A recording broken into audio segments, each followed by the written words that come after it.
Happy Wednesday morning to you, Cross Point Alliance Church. I am in my backyard. It's actually Tuesday afternoon, but I'm in my backyard enjoying the effects of fall.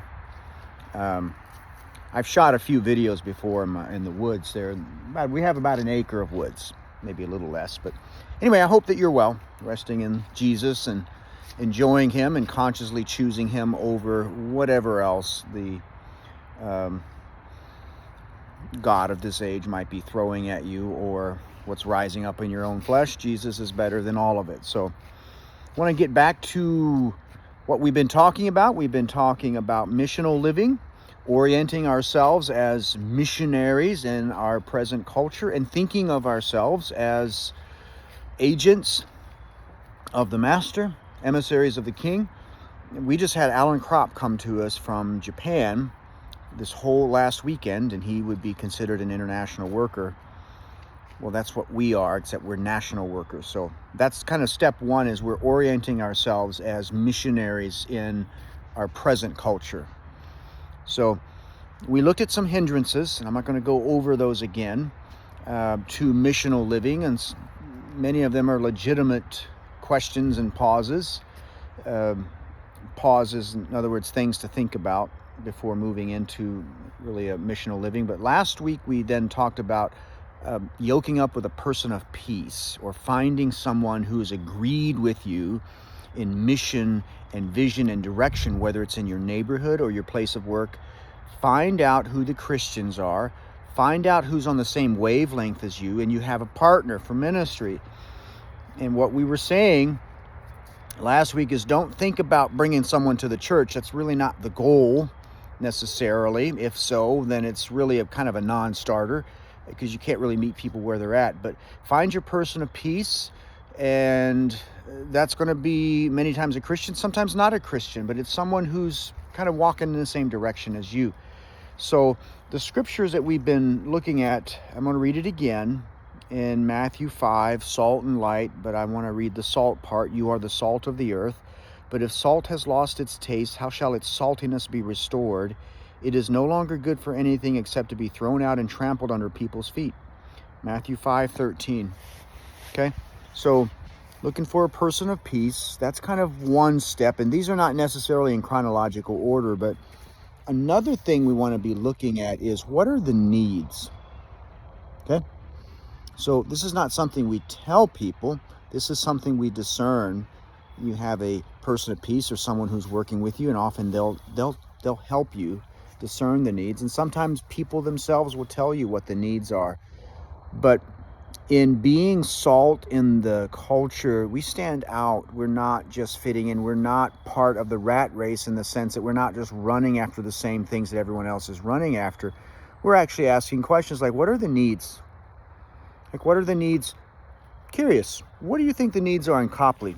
What do you think the needs are in Fairlawn? In our neck of the woods, specifically where we meet as a church body, what do you think the needs are in that area? What do you think the needs are in the school? And discerning the need is kind of where we begin to focus some of our work and our effort, because it doesn't work to go and tell someone who's saying, I need help with food and clothing, and they really do.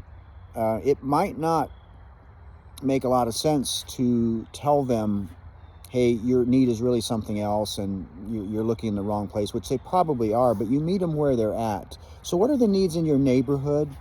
Okay, in your workplace, what are the needs of the people who are there? This is underneath at the soul level. What are the needs? And then you begin to wade into that. But I think discerning the need is pretty critical, because it helps you bring the gospel to a felt need. And one example that I'm thinking of, and Jesus did this sometimes, like he would heal people, he would address their needs, he would heal people. In John 6, he fed the crowds. There was a need there, kind of a momentary need for food, and he met that need. Now it turns out they then were more interested in what he could do for them, many of them. But what are the needs? That's really the one thing I want you to get today. So last week, find a person of peace. Could be a believer, could be an unbeliever, doesn't matter. Someone who's walking in the same direction as you. Yoke up with them, share some vision. And two, what is the need?